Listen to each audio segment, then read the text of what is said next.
दाङको राप्ती गाउँपालिकाका अध्यक्ष प्रकाश विष्टले थारू जातिको पहिचानका लागि नयाँ पुस्ताले ध्यान दिन जरुरी रहेको बताएका छन्। थारू जातिको पर्व गुरहीका अवसरमा सोमबार BSR Tharu food Kalyan and लजको मुख्य आयोजना तथा देउखुरी मोटर पार्ट्स, नम्रता स्वास्थ्य क्लिनिक तथा औषधि पसल र नम्रता हार्डवेयर पिपरीको सह आयोजनमा थारू जातिको परम्परागत मौलिक सांस्कृतिक जगेर्ना गर्ने उद्देश्यले राप्ती गाउँपालिका वडा नम्बर 8 पिपरी स्थित शंकर माध्यमिक विद्यालयमा आयोजित गुरही पर्व विशेष कार्यक्रममा बोल्दै अध्यक्ष विष्टले सो कुरा बताएका हुन्। अध्यक्ष विष्टले थारू जातिका नयाँ पुस्ताले आफ्नो पोसाक, संस्कार र संस्कृति भुल्न थालेकोमा चिन्ता प्रकट गर्दै उनले थारू जातिका युवा पुस्ताहरूलाई दैनिक थारू पोसाक नलगाए पनि चाड पर्वका बेला आफ्नो जाति विशेष पोसाक लगाउन र थारू संस्कार, संस्कृति र वेशभूषा संरक्षण गर्न सुझाव दिएका थिए। पिपरी बजार व्यवस्थापन समितिका अध्यक्ष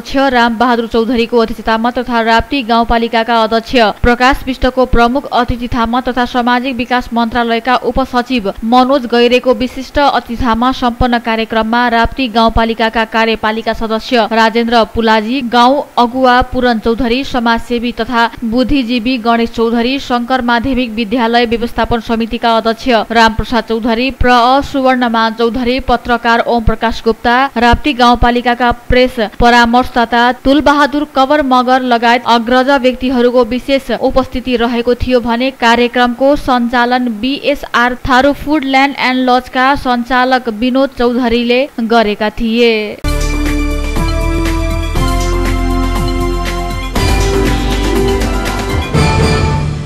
दाङको बेलझुण्डेमा रहेको नेपाल संस्कृत विश्वविद्यालयमा फेरि तालाबन्दी लागेको छ। नेपाल विद्यार्थी संघले लगाएको ताला 2 महिनापछि खुलेको हप्ता दिन पनि नपुग्दै नेकपा माओवादी केन्द्र सम्बन्ध अखिल क्रान्तिकारीले ताला लगाएको हो।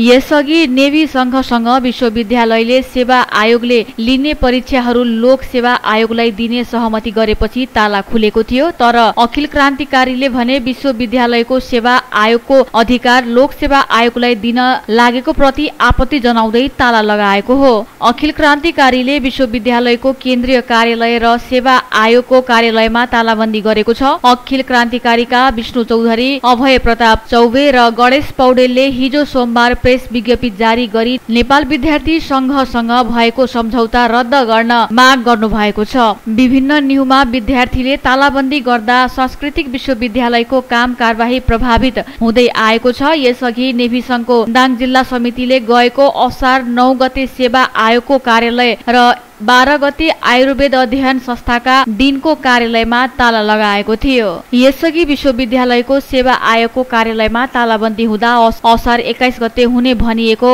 उप प्रधानाध्यापक र वरिष्ठ परीक्षक र असार 27 देखि हुन थालेका सह प्रधानाध्यापक परीक्षाहरू स्थगित भएका थिए। सेवा आयोगमा लगाइएको ताला खुलेपछि गएको आइतबार आयोगले कर्मचारी र प्रधानाध्यापकका परीक्षाको सूचना प्रकाशित गरेको थियो। परीक्षाको सूचना प्रकाशित भएपछि अखिल क्रान्तिकारीले तालाबन्दी गरेको हो।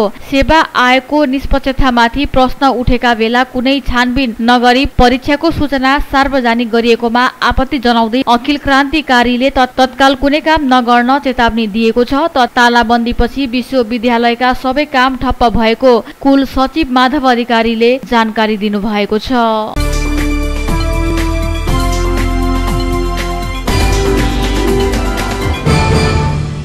दाङको राजपुरबाट एक बालक बेपत्ता भएका छन्। राजपुर गाउँपालिका 3 भैसहवाका 14 वर्षीय सन्देश यादव आफ्नै घरबाट गत साउन 32 गते बिहानको करिब 8 बजे साइकल लिएर निस्केको तर अहिलेसम्म सम्पर्कमा नआएको उनको आमा निर्मला यादवले बताउनुभयो। उहाँले उक्त दिन राजपुर 2 बेला पर्ने आफ्नो बहिनीको घरमा पूजा रहेको बताउनुभयो। उहाँले छोरा सायद पूजा घरमा गएको होलान् भन्ने आशमा बस्नुभयो तर साँझ घर नफर्किँदा आफ्नो ठूलो छोरालाई पठाउँदा त्यहाँ नरहेको पाइएको भन्नुभयो। उहाँले घरबाट निस्केदेखि अहिलेसम्म न साइकलको न छोराको अत्तोपत्तो रहेको भन्नुभयो। उमेर 14 वर्षका सन्देश यादव आशाराम यादवका छोरा हुन्। उनी अझैसम्म हराइरहेका र कसैले फेला पारेमा नजिकैको प्रहरी कार्यालयमा सम्पर्क गरिदिन अनुरोध गरिएको छ।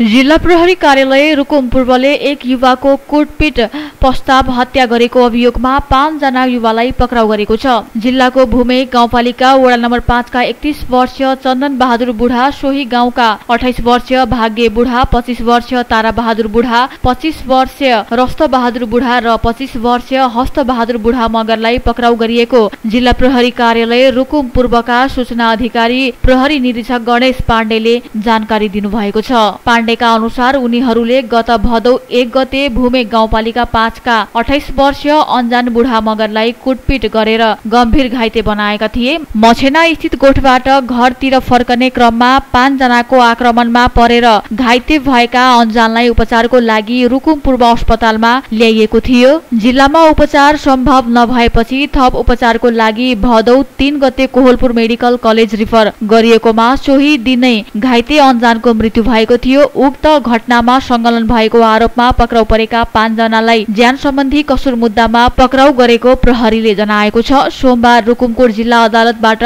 5 दिनको म्याद थप गरेर पक्राउ परेकाहरूमाथि थप अनुसन्धान गरिरहेको जिल्ला प्रहरी कार्यालय रुकुम पूर्वले जनाएको छ।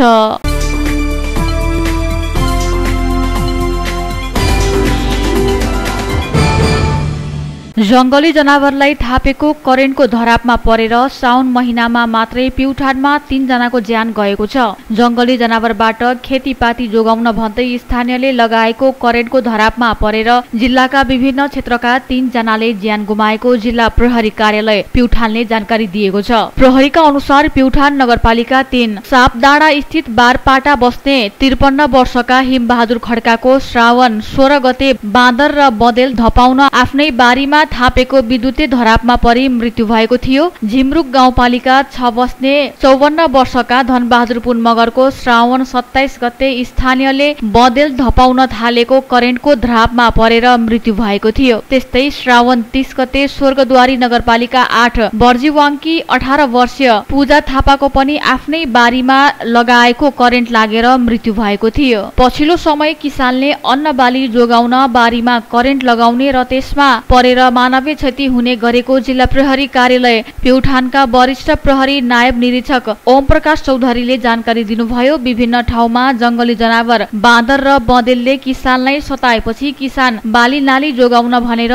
बारीमा करेन्ट थाप्ने गर्दा मानवीय क्षति हुन थालेको प्रहरीको भनाइ छ। जंगली जनावरले जिल्लाको गैमुखी गाउँपालिका, नौबहिनी गाउँपालिका, प्युठान नगरपालिका, झिमरुक गाउँपालिका र स्वर्गद्वारी नगरपालिकाका किसानको मकै बारीमा क्षति पुर्याएको किसानहरू बताउँछन्। यसरी नै कानूनी रूपमा विद्युतीय धराप राख्न नपाइने कुराको बारेमा सचेत गराउँदै पनि घटना घटिरहेको जिल्ला प्रहरी कार्यालय प्युठानका प्रहरी प्रमुख सुभाष खड्काले बताउनु भएको छ।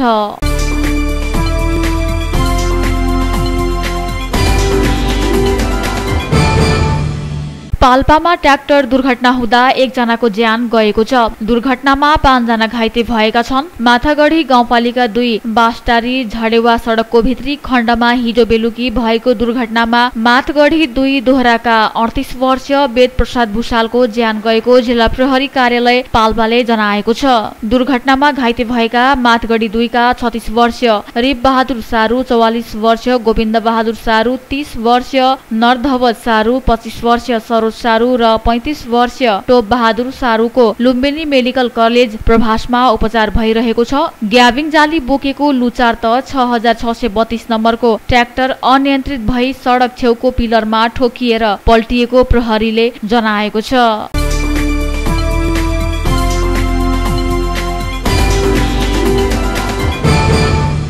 बाँकेको राप्ती सोनारी गाउँपालिका 8 बालमपुरबाट अजिङ्गरको उद्धार गरिएको छ। स्थानीयवासी लौटन चौधरीको घरको आँगनबाट करिब 10 फिट लम्बाइ भएको 12 केजी तौलको अजिङ्गर उद्धार गरिएको बाँके राष्ट्रिय निकुञ्जका प्रमुख संरक्षण अधिकृत श्याम शाहले जानकारी दिनुभएको छ। उनका अनुसार स्थानीयवासी चौधरीको घरको आँगनबाट खेतबारीमा जाँदै गरेको अजिङ्गरलाई निकुञ्जमा कार्यरत गेम स्काउट गोपालजङ चन्दले जीवितै उद्धार गरेका हुन्। उद्धार गरिएको अजिङ्गरलाई निकुञ्जको कोर क्षेत्रमा छाडिएको छ।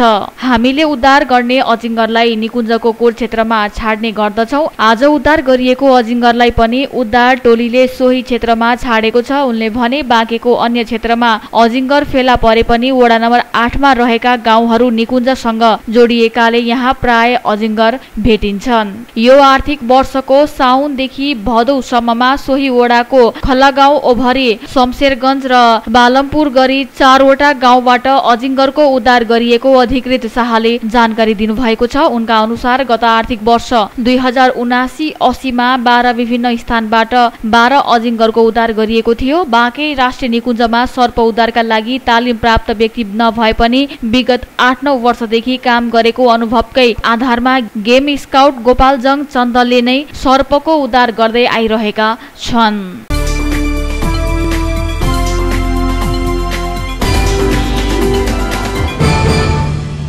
दाङमा जबरजस्ती करनी गरेको अभियोगमा 1 जना पक्राउ परेका छन्। पक्राउ पर्नेमा रोल्पा नगरपालिका 4 लिवाङ बस्ने 22 वर्षीय गणेश डाङ्गीले 21 वर्षीय महिलालाई जबरजस्ती करनी गरेको अभियोगमा हिजो सोमबार प्रहरीले पक्राउ गरेको छ। डाङ्गीले ती महिलालाई घोराई उपमहानगरपालिका 17 चौघेरा स्थित आफ्नो भाइको कोठामा बोलाई ललाई फकाई जबरजस्ती करनी गरेको भन्ने उजुरीको आधारमा जिल्ला प्रहरी कार्यालय दाङबाट खटिएको प्रहरीले उनलाई पक्राउ गरेको हो। यसबारे थप अनुसन्धान भइरहेको प्रहरीले जनाएको छ।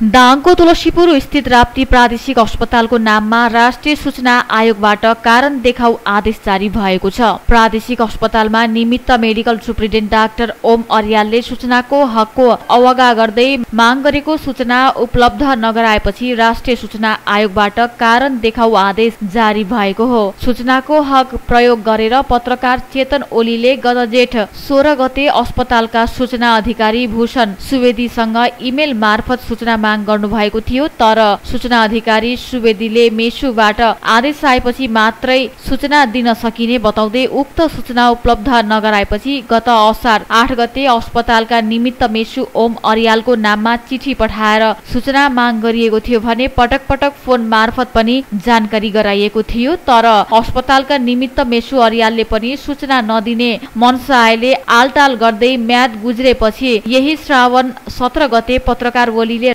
राष्ट्रिय सूचना आयोगमा पुनरावेदन दिनुभएको थियो। यही श्रावण 22 गते राष्ट्रिय सूचना आयोगका प्रमुख सूचना आयुक्त महेन्द्र मान गुरुङको संयोजकतामा सूचना आयुक्तहरू कमला ओली थापा र रत्न प्रसाद मनौलीको उपस्थितिमा बसेको इजलासले उक्त पुनरावेदनको सुनवाई गर्दै सूचनाको हक सम्बन्धी दफा 10 को 2 बमोजिम सूचना उपलब्ध गराउनुको कारण लिखित रूपमा पेश गर्नु भनी आदेश जारी गरेको राष्ट्रिय सूचना आयोगका सूचना अधिकारी सुदर्शन ढकालले जानकारी दिनुभएको छ। 7 दिनभित्र अस्पतालले सूचना उपलब्ध नगराउनुको कारण लिखित रूपमा पेश गरेपछि अध्ययन गरेर फेरि सूचना उपलब्ध गराउनु भनी अस्पतालको नाममा आदेश हुने आयोगका सूचना अधिकारी ढकालले बताउनु भएको छ। त्यसपछि सूचना उपलब्ध नगराएमा नियम अनुसार कारबाही हुने सूचना आयोगले जनाएको छ।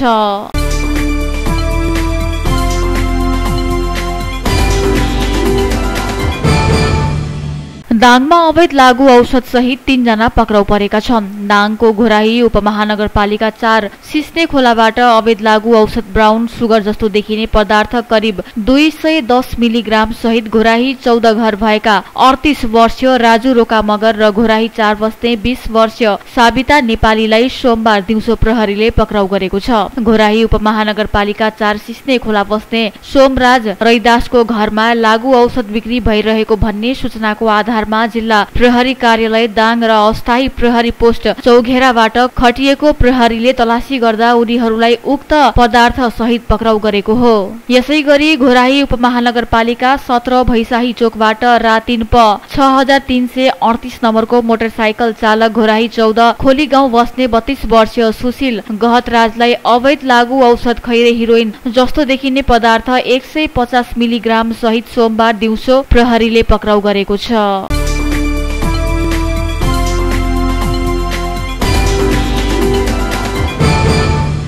प्रतिनिधि सभाको बैठक आज मंगलबार पनि बस्दै नबसी स्थगित भएको छ। दिउँसो 3 बजेका लागि बोलाइएको बैठक बस्दै नबसी सूचना टाँगेर स्थगित भएको हो। सुन तस्करी प्रकरणमा उच्च स्तरीय छानबिन समितिको माग गरेर नेकपा एमाले गएको साउन 10 गतेदेखि निरन्तर बैठक अवरुद्ध गर्दै आएको छ। हिजो सोमबार राति सर्वदलीय बैठकमा उच्च स्तरीय छानबिन समिति बनाउने सहमति भएपछि आज संसद खुल्ने अनुमान थियो। संघीय सांसदको महासचिव भरतराज गौतमले विशेष कारणले बैठक बस्न नसकेको बताउनुभयो। अर्को बैठक भोलि बुधबार दिउँसो 3 बजेका लागि बोलाइएको छ। यसैबीच सुन तस्करी छानबिनका लागि बनाउने उच्च स्तरीय समितिको प्रारम्भिक मस्यौदा तयार भएको छ। सिंहदरबारमा बसेको प्रमुख 3 दलका नेताहरू सम्मिलित कार्यदलले सुन तस्करी छानबिनका लागि उच्च स्तरीय छानबिन समितिको मस्यौदा तयार पारेको हो। यस्तै सांसद खुलाउने विषयमा आज शीर्ष नेताहरूको बैठक नबस्ने भएको छ। सुन तस्करी प्रकरणमा छानबिन गर्न